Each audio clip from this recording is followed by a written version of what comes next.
My husband Romeo sponsored a poor student. While I was away, she sneaked into our house, wore my husband's pajamas, and posted on Facebook, "My big brother's pajamas are so comfortable," all while taunting me in various ways. But I wasn't afraid at all. In just a few rounds, I completely defeated her, leaving her in utter disgrace. Chapter 1. Late at night, I got up to drink some water and couldn't fall back asleep. My husband was sleeping soundly, and I didn't want to disturb him. So I opened Facebook to pass the time. The more I scrolled, the sleepier I got. But just as I was about to put my phone down and go back to bed, I stumbled upon a post that snapped me wide awake. In the picture, a girl was wearing a black men's pajama top, slightly exposing her collarbone, her eyes looking hazy and seductive. That girl was the same student my husband had been sponsoring, even though I had never met her. My husband had shown me a video of her before. In the photo, she no longer had her usual plain appearance, but I recognized her immediately. The background in the photo was unmistakably my bedroom, and the pajamas she was wearing? I recognized them instantly because I bought them for my husband. Then I read the caption, "My big brother's pajamas are so comfortable," and a chill ran down my spine. There were a few comments under her post. I clicked on them and found something quite interesting. Someone commented, "So, did your wish come true?" She replied, "Not yet, but it's getting close." Although the conversation wasn't explicit, I knew this wish had something to do with my husband. By now, I was fully awake. I looked at my husband sleeping next to me and slapped his face hard. He woke up groggily, squinting at me and asking, "What's going on, honey?" I threw my phone in his face. "Look for yourself." My husband rubbed his eyes, looked at the phone, and his face immediately twisted in shock. "What the hell? What's Lucia's deal? Why is she wearing my pajamas and posting pictures like that?" I crossed my arms and glared at him in disgust. "You tell me, how should I know?" He scratched his head, trying to remember. "Oh, wait, I think I know. Babe, remember last month when she said she had nowhere to stay? You were kind enough to let her crash at our place for a night. She probably took the photo then." It all came back to me. That night, my husband and I had gone out, and we didn't return home. She called, saying she had no place to stay. I felt sorry for her, a poor student with no one to rely on, so I kindly let her stay at our place for the night. I never thought I was inviting a wolf into my home. The thought of her wearing my husband's pajamas, lying in our bed, made me feel sick to my stomach. Chapter 2. After this incident, my husband expressed strong disgust toward Lucia. He grabbed his phone and dialed her number. "Lucia, what are you trying to do?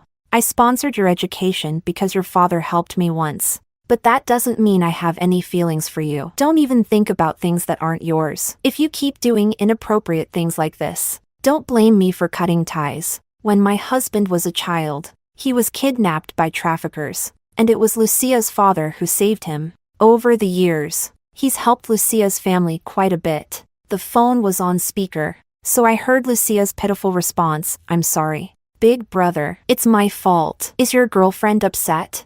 I'll delete the post right away. I don't want to cause you any trouble." Just from these few words, I came to a conclusion. Lucia was a pretentious coquette, and a skilled one at that. My husband responded impatiently, "She's not my girlfriend. She's my wife. We're already married. It's not just her who's upset with what you did. I'm even more upset. She's my treasure, and I can't bear to see her unhappy. Who do you think you are, causing her trouble? You have 1 minute to delete the post, or you'll face the consequences." She apologized immediately and deleted the photo within a minute. I looked at my husband with admiration. No wonder I chose him. He always stays crystal clear in situations like this. The next day, Lucia's parents called to apologize and invited us to dinner. At first, I thought her parents seemed reasonable, but the reality completely shocked me. Chapter 3. Before the dinner, I dressed up carefully, wearing a Chanel suit, carrying a Hermes bag,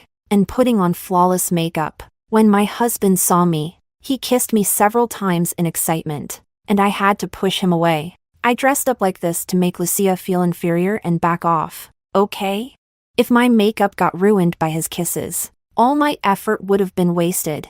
My husband drove us to the hotel, where Lucia's family had already arrived. As soon as we walked in, I immediately spotted Lucia. To be fair, she wasn't bad-looking, she just didn't know how to dress, which made her look a bit frumpy. The moment she saw me, her first reaction was to size me up from head to toe. Especially my Hermes bag and the clover necklace on my neck, it was like she couldn't stop staring at them. A few seconds later, she shifted her gaze and smiled at my husband. "Big brother, you're here." She didn't even bother to greet me, which made it hard for me to believe it wasn't intentional. Such a low-level trick. Of course, my husband saw right through it. He immediately introduced me. "Let me introduce my wife, Olivia." She froze for a moment, then smiled and greeted me. "Hello, sister. Nice to meet you." My husband corrected her impatiently. "She's my wife. You should be calling her sister-in-law." Lucia hesitated, her smile turning awkward. "I just thought calling her sister would feel more intimate."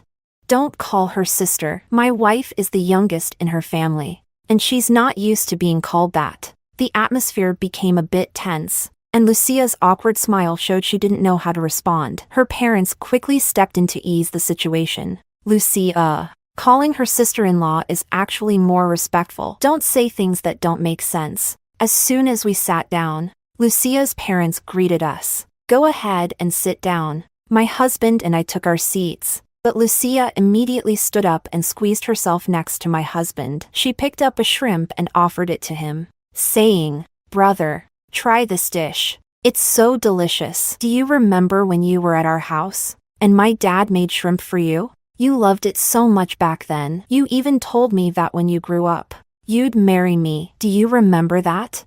While she spoke, she threw a challenging look my way. I knew she was intentionally trying to provoke me with those trivial childhood memories. Does she think I'm dead or something? I was just about to strike back, but my husband spoke first. He calmly pushed the dish aside and said coldly to Lucia, "If I remember correctly, I never said anything like that. And even if I did, what's your purpose in bringing it up in front of my wife?" Look at him, he handled it so beautifully that I didn't even have a chance to respond. Lucia swallowed her resentment and forced a smile, explaining, "Oh, no, I was just joking with you, brother." Then she turned to me. "By the way, a few days ago I ran into someone I know, and when we started chatting, I found out he's actually your ex-boyfriend, Eric. He said you almost married him back then." "Oh, what a shame, right?" She looked at me triumphantly, but I ignored her and focused on my husband. This jealous man has always been bothered by my past relationship. He had finally moved on, but Lucia had to bring it up again. Lucia had no idea what kind of storm she was about to unleash from him. Chapter 4. Bang!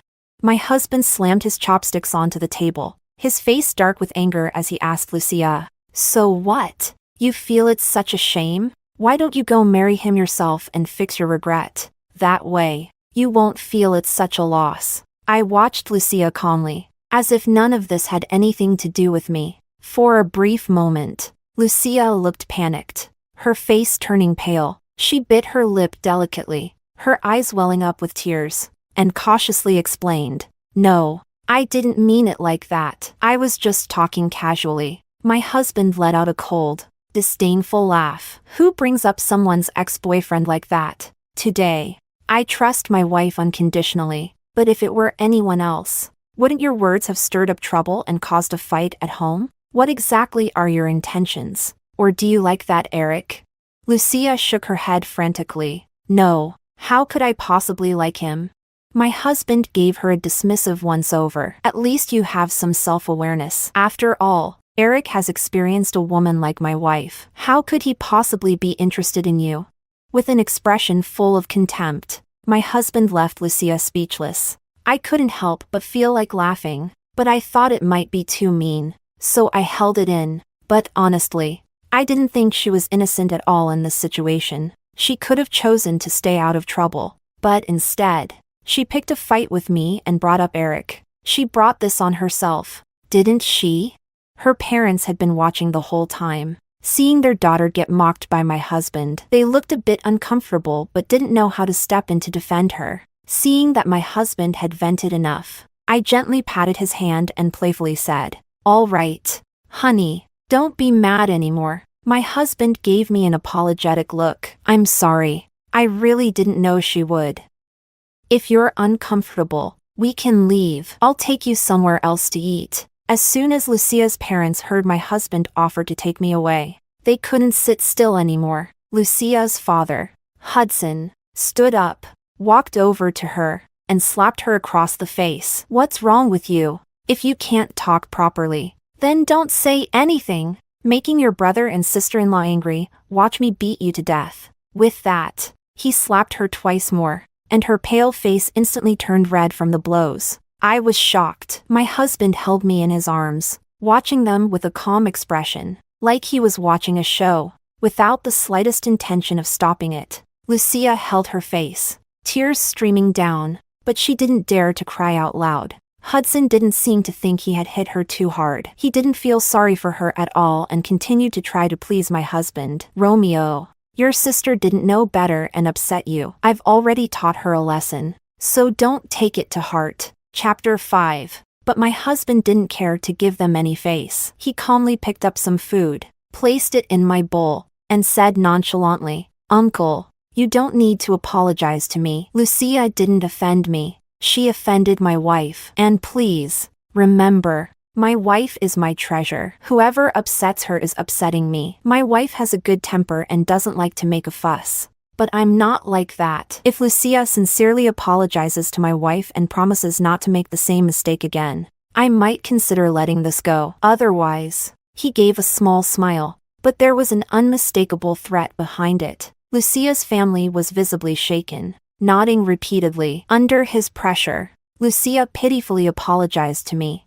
"I'm sorry, sister-in-law. I'm young and didn't know any better. Please don't hold it against me." I smiled and replied, "It's all right, little sister. Just make sure next time you don't wear my husband's clothes in our house. After all, my husband has a bit of a cleanliness obsession." That outfit was quite expensive, and he burned it that very night, saying it was too filthy to keep. I really don't know what to do with him. Lucia stood there, her face drained of color, swaying as if she was about to faint. Seeing I was satisfied, my husband added, "All right. Your sister-in-law is generous and doesn't care to hold grudges against you." Lucia stopped sobbing, slowly raising her teary eyes, looking pitiful as she whispered, "Okay, brother, I won't dare do it again." Only then did my husband's expression soften. We continued to eat, though the tension remained between us. Lucia kept sobbing quietly while she ate, but my husband didn't spare her even a glance.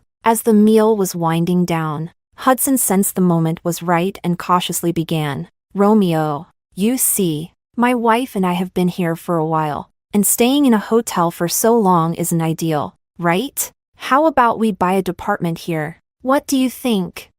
Lucia's mother quickly chimed in, "Yes, Romeo. Living in a hotel is so inconvenient compared to a home." I was curious, why were they discussing buying a department with my husband? Then I glanced at him and saw the look of disdain on his face. It hit me instantly. They were expecting him to buy the department. Realizing this, I was filled with displeasure. Over the years, my husband had already spent a considerable amount of money on their family to repay the life-saving favor they had done for him. Lucia's tuition isn't even worth mentioning. The house in her hometown was also bought by my husband. Hudson has a gambling problem, and over the years, he's lost quite a bit of money. Each time, my husband was the one to cover his debts. I never imagined their appetite would grow so large that they would even expect my husband to buy them a department in Beijing. I thought my husband would refuse, but to my surprise, he let out a soft chuckle and agreed, "Sure, Uncle, I'll look into some developments and get you all a department." "Thank you, Romeo. You're such a good kid." Lucia's family immediately expressed their gratitude. Lucia even shot me a smug, provocative look. I glanced at my husband, confused. Was he really going to buy them a house?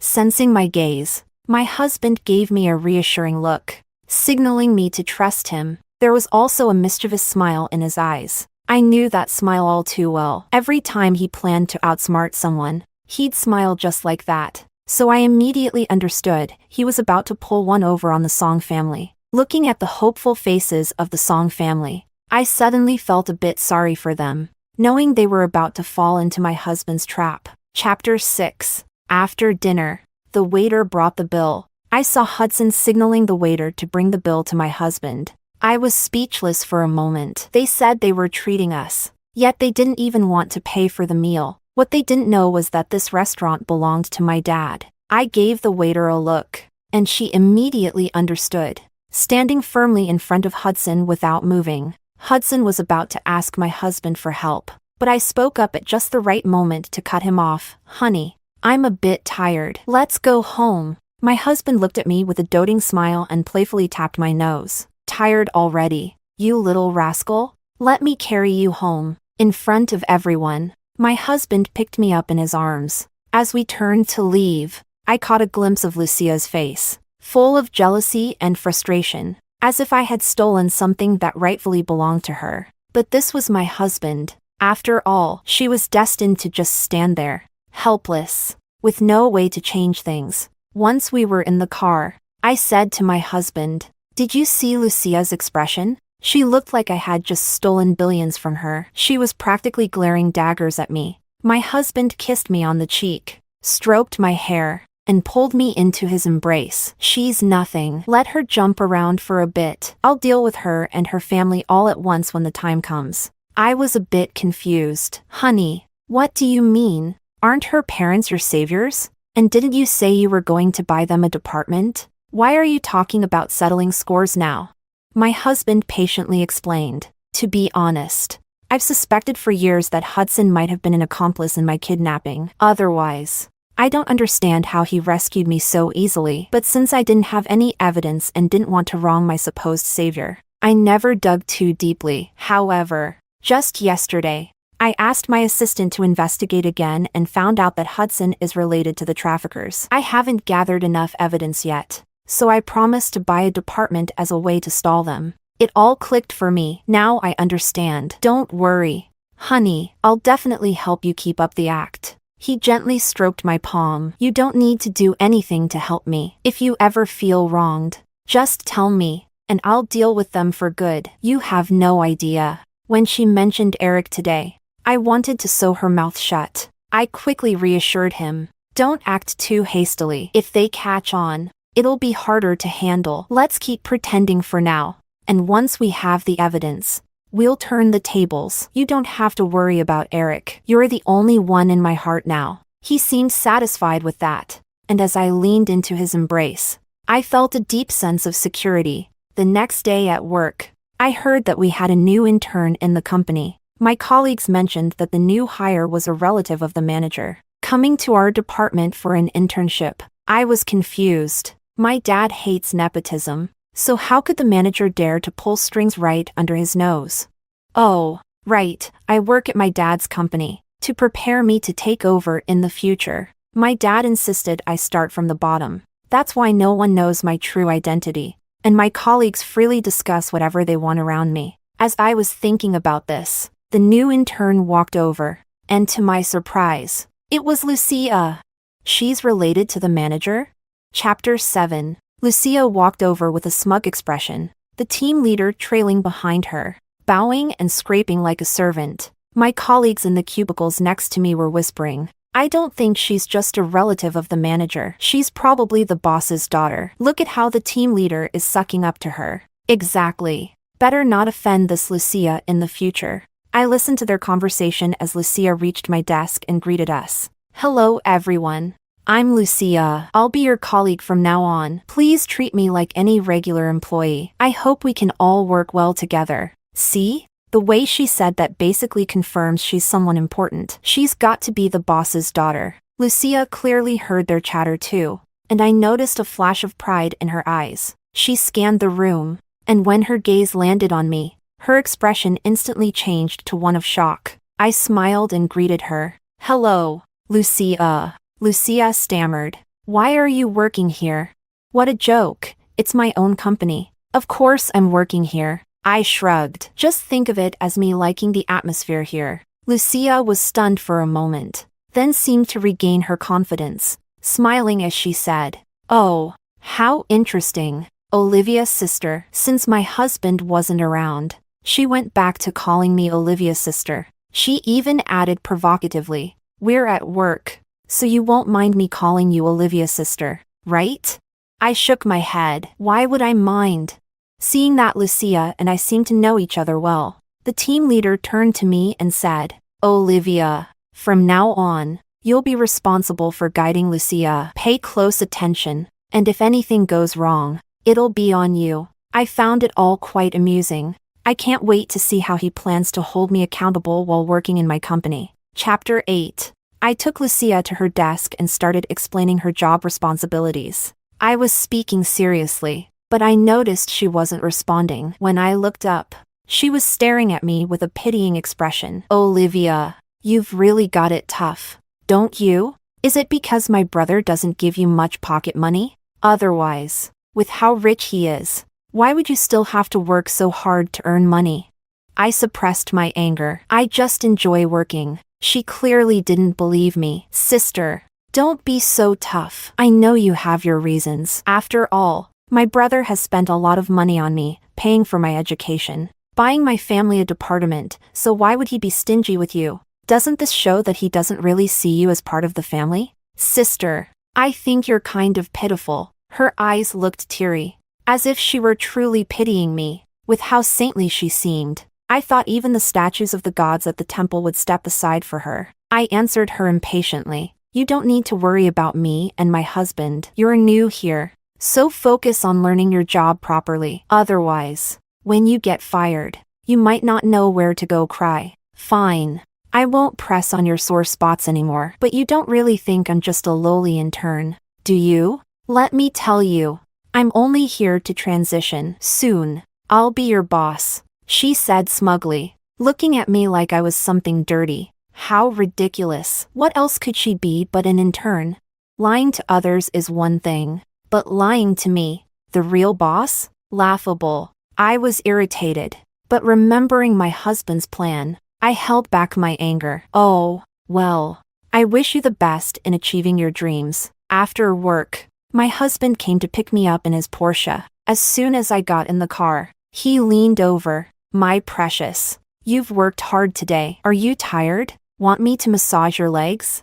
I put my legs on his lap and ordered, "Of course. I'm exhausted." "You have to keep massaging until I'm satisfied." My husband massaged my legs for a while, and I felt the tension easing. Just as I sat back up, I noticed Lucia standing in front of the car, her eyes red and puffy. Anyone who didn't know better might think I was the mistress, and she was the wife. I was a bit freaked out. How long had she been standing there? Did she just witness me being intimate with my husband? The thought that she might have been spying on us made me shudder. What's wrong with her?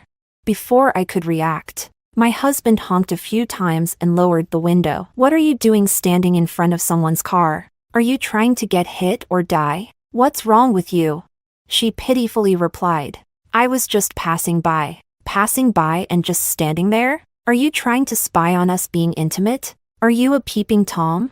I added fuel to the fire. "Honey, this is so embarrassing. I'm punishing you. You're not allowed to kiss me in public anymore." My husband's face darkened even more as he shouted, "Get lost! Don't let me see you again." Lucia gave me a resentful look before running off with tears in her eyes. I had no idea how she could cry so much every day. Maybe she's been watching too many lessons on being a pretentious coquette. Honestly, I was impressed. I asked my husband, "She's crying like that. Don't you feel sorry for her?"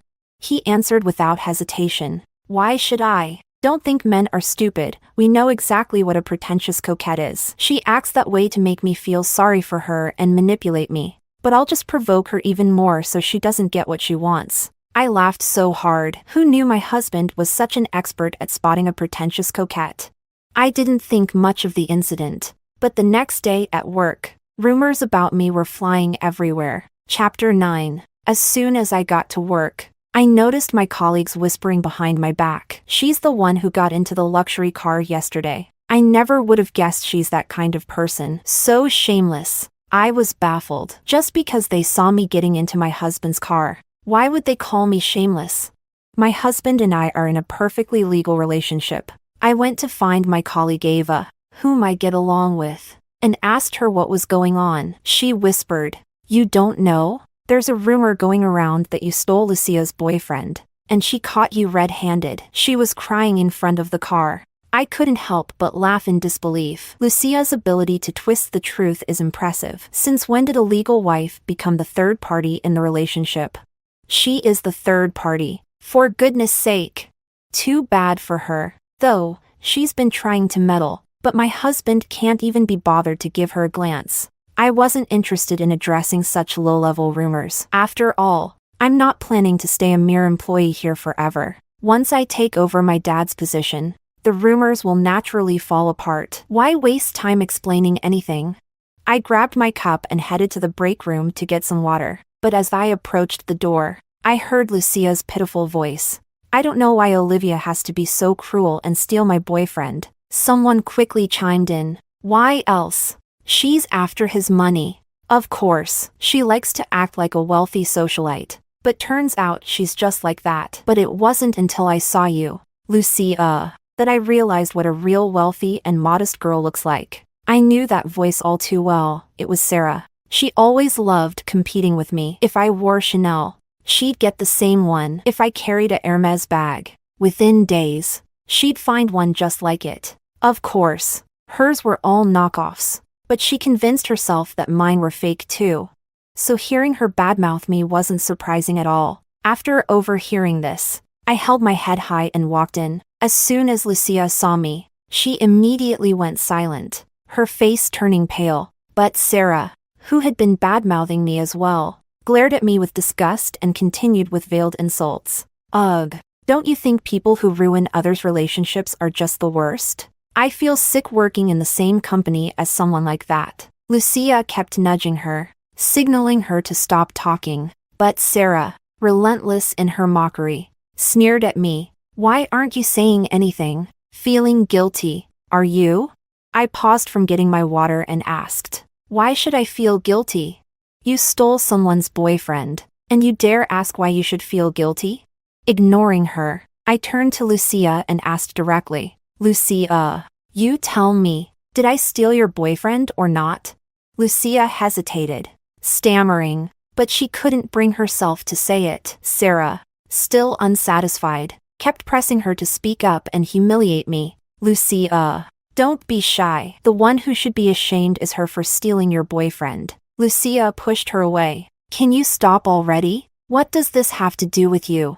She shot me an angry glance and stormed out of the room. Sarah, looking confused, deliberately bumped into me as she left as well. "That's fine. When it's time to settle the score, Sarah will be the first on the list." Chapter 10. During dinner, my husband and I were eating at the table when his phone suddenly rang. I glanced at the screen. It was a WeChat message from Lucia. My husband opened it, and it was a picture. In the picture, I was chatting with a male colleague, and because of the angle, it looked like we were quite close. In reality, we were just discussing work, but Lucia had sneakily taken the photo, worried that my overly jealous husband might misunderstand. I quickly explained, "It's not what it looks like. We were just discussing work." But my husband interrupted me. "Come on, honey, how could I believe such a cheap trick? Besides, with such an amazing husband, how could you possibly be interested in anyone else? I trust you unconditionally." A warm feeling washed over me, and I hugged him around the neck. "You're too adorable. I love you." Then I watched as my husband replied to Lucia. "So, what are you trying to say? Do you think this guy is better than me? Or are you suggesting my wife has poor taste? What's wrong with you?" Lucia responded, "That's not it, big brother. I just saw them looking so close and thought something was off. So I wanted to remind you." My husband replied, "Oh really? Should I send you a banner to thank you? Your attempt to sow discord is so obvious. Do you really think you're clever?" "Lucia, how could you think that way? Big brother, I only want you to be happy. But I'm afraid she might not appreciate you. My husband, whether she appreciates me or not is none of your business. And for the record, I like treating my wife unconditionally well, even if I end up being her simp. I'd do it willingly. Do you get that? She didn't reply after that. I think my husband's words must have hurt her. What I didn't expect was that the next day at work, Lucia acted as if nothing had happened, without the slightest hint of awkwardness. But her sidekick, Sarah, greeted me with snide remarks. These days, it's amazing how people who steal boyfriends still have the nerve to show their face in public. Lucia, pretending to be virtuous, tried to stop her. Feeling frustrated, I decided to shut her up once and for all. I pulled out my marriage certificate from my bag and threw it in her face. Take a look. That's not Lucia's boyfriend. That's my husband, so whoever's trying to be the third party, it sure isn't me. I suggest you shut your mouth. Sarah glanced at the certificate and froze. She turned to Lucia. You told me the CEO of the group was your boyfriend. What's going on?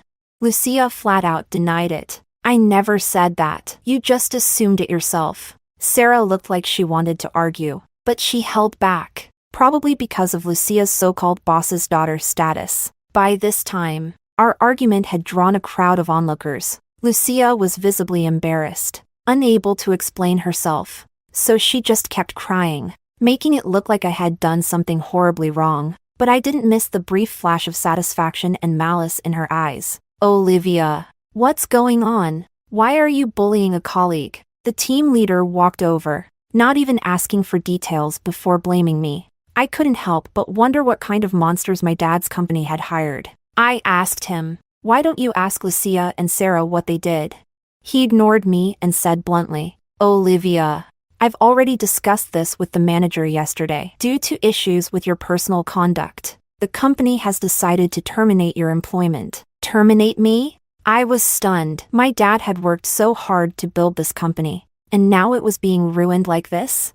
No investigation, no questions, just firing an employee out of the blue. It was outrageous. I took a deep breath and sat down, looking at him. If you're going to fire me, then bring the manager here. I'll speak to them myself. No need to involve the manager. The reason is simple. Our company doesn't need an employee with poor moral character. I said bring the manager here, or don't blame me if things get ugly. The team leader, Sarah, and Lucia looked at me like I was crazy. Are you out of your mind? Do you think you can just demand to see the department manager whenever you want? Pack up your fake luxury goods and leave before I have to call security. Lucia pretended to be kind. Olivia, you should just go quietly. This isn't my brother's group. Even if things get messy, he won't be able to help you. Oh really? I said with a calm smile. Well, let's see who's actually in charge here. I pulled out my phone and called my dad. Dad, your daughter is being bullied. You should come over.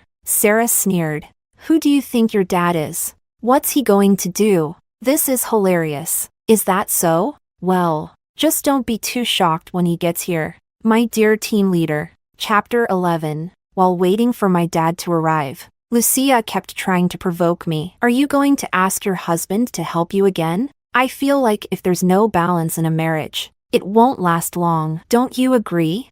I responded. He's my husband. How I rely on him is none of your business. What does it have to do with you? He'll dump you sooner or later. Don't worry. Lucia finally dropped her fake facade, her face twisting with malice. You really think that even if he leaves me, he'll choose you? Do you even think you're worthy? I asked her mockingly. And you think you're worthy? You're just a pretty face. What else do you have going for you? Well, it seems like you don't even have that going for you. At the mention of looks, Lucia snapped. She raised her hand to slap me, yelling, You vicious woman.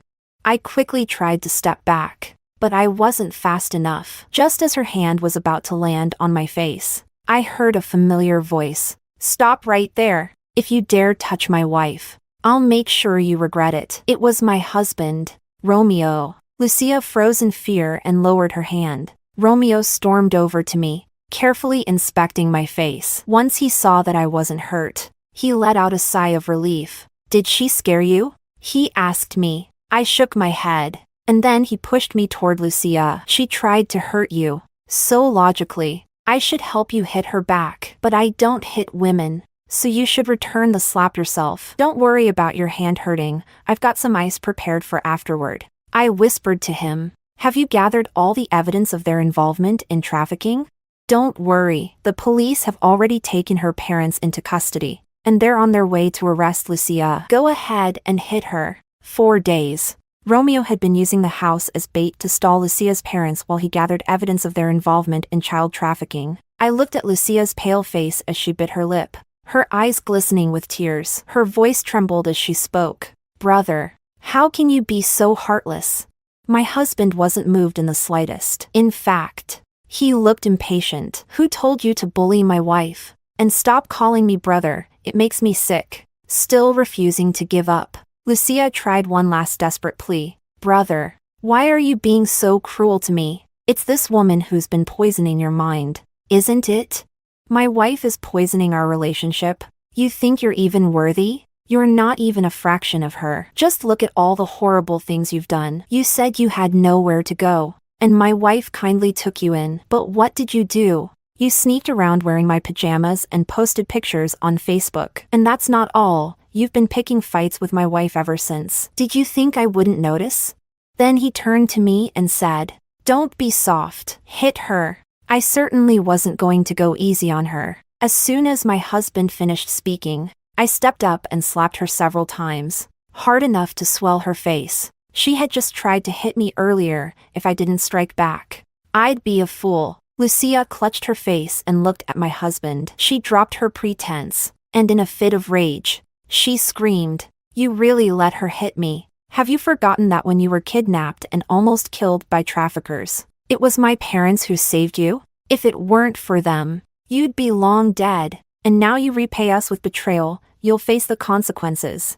Whether they were my saviors, you know the truth better than anyone." My husband replied coldly. His accusation made her stumble back. Terrified, she quickly denied it. "I don't know what you're talking about." My husband scoffed. "Don't deny it just yet, you'll confess soon enough." And then, predictably, she started crying again. It seemed like it would never end. The team leader, clearly intimidated by my husband's presence, wanted to help Lucia but didn't dare to, so he threatened me instead. "Olivia, just you wait. I'm calling the police right now to have you arrested. Let's see who's really getting arrested here," came a familiar voice. I turned and, to my delight, saw my dad. The team leader noticed too and rushed over, eager to please. "Boss, you're here. This woman has been bullying your daughter. I'm calling the police right now to have her arrested." He angrily pointed at me, continuing his accusations.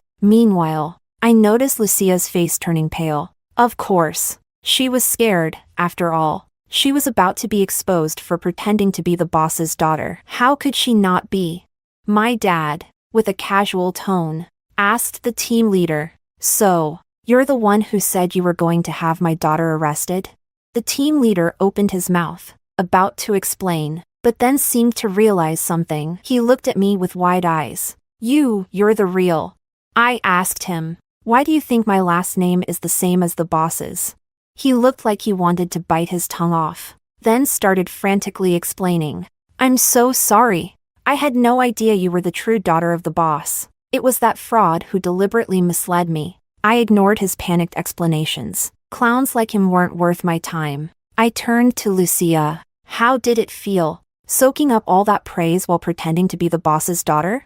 Chapter 12. Lucia, almost crazed, accused me. "Does it make you happy to see me looking like a clown?"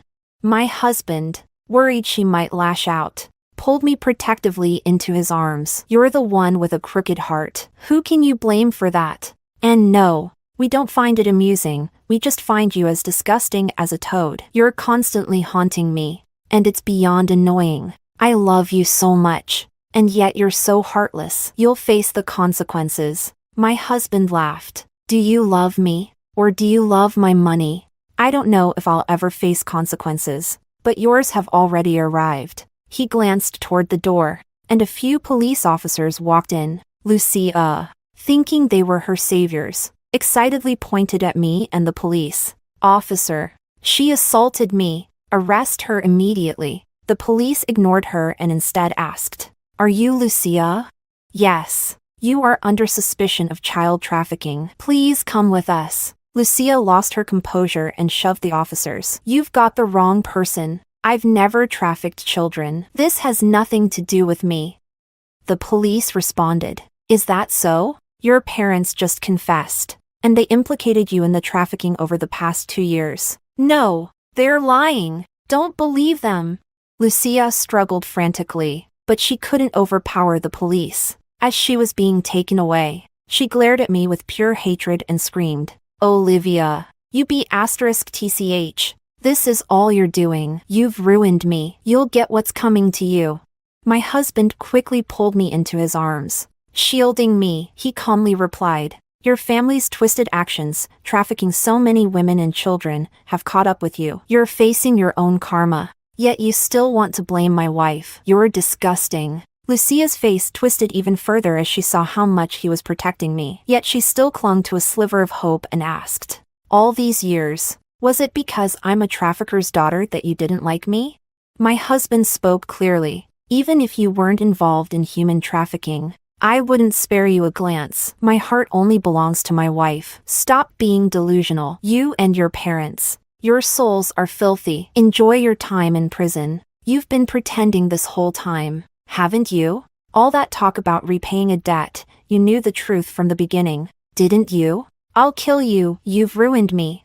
Lucia was so agitated by his words that she started thrashing wildly, nearly breaking free from the officers restraining her. But in the end, she couldn't overpower the police, and they handcuffed her and took her away. As the commotion ended, my dad addressed the employees. "This is my only daughter, and she is the future leader of this company. From now on, follow her guidance." The room erupted in applause as everyone welcomed me to my new role. I glanced around and saw Sarah and the team leader trembling with fear. I used to be frustrated that my dad made me work from the bottom up. But after experiencing all the sycophants and opportunists, I finally understood his wisdom. After the formalities, my dad left to attend to his own matters, and my husband was called to the police station to assist in the investigation of his past kidnapping. The case hadn't been easy to solve, but Lucia's father, desperate for money, had recently kidnapped more children, and my husband's team caught him red-handed. The evidence was undeniable. What surprised me the most was that Lucia had been involved in the trafficking as well. With everything resolved, I turned my attention to Sarah and the team leader. Both of them immediately looked at me with forced smiles, trying to explain, "We're so sorry. It was Lucia who deliberately misled us. That's why we were fooled." Sarah stammered, "I'm sorry. I was just deceived by her. I thought she was the boss's daughter." I asked calmly, "If I weren't my father's daughter, would you still be apologizing to me like this?" They stammered and fumbled for an answer. Their guilt was obvious. These two were nothing but small-minded opportunists. I didn't bother to say another word. I fired them both on the spot. People who play favorites and step on others like this are nothing but trouble for the company. In the company I've taken over, I won't tolerate such small-minded individuals. I also fired the department manager who let Lucia into the company. When someone is fired from our company and blacklisted, it's nearly impossible for them to continue working in the area. I suppose this is just the karma they deserve for their wrongdoing. Chapter 13. A few months later, my husband told me that the family of Lucia had been sentenced. It turned out that it really was their trafficking ring that had kidnapped my husband years ago. But when they saw that, even at a young age, he had an extraordinary presence, they decided to aim for something bigger. Lucia's father stepped in, pretending to be the good guy who rescued him, giving him food and shelter. But in reality,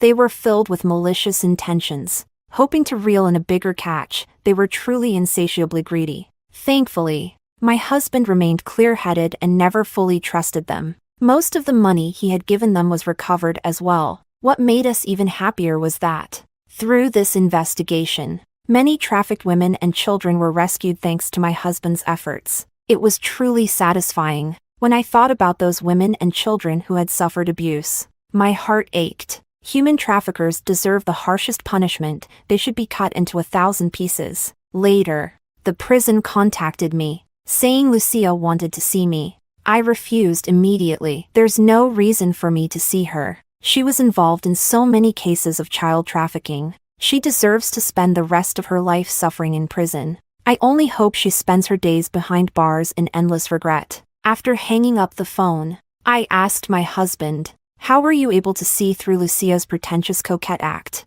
My husband replied, "You have to understand. There's no such thing as a high-level pretentious coquette or a truly clueless man. Every man can see through pretentious coquette intentions, some just choose to pretend they don't." I kissed him on the cheek. "You're amazing." I nestled into his arms as he gently rubbed my belly and asked, "Isn't it about time we had a baby?" I nodded and looked up at him. The sunlight streamed in through the window. A small gleam of golden light touched the tip of his nose, and another shimmered on his lips. The cicadas chirped from the sycamore tree outside the window. This was a perfect moment. Perfect moment. Perfect moment. Perfect moment. Perfect moment. Perfect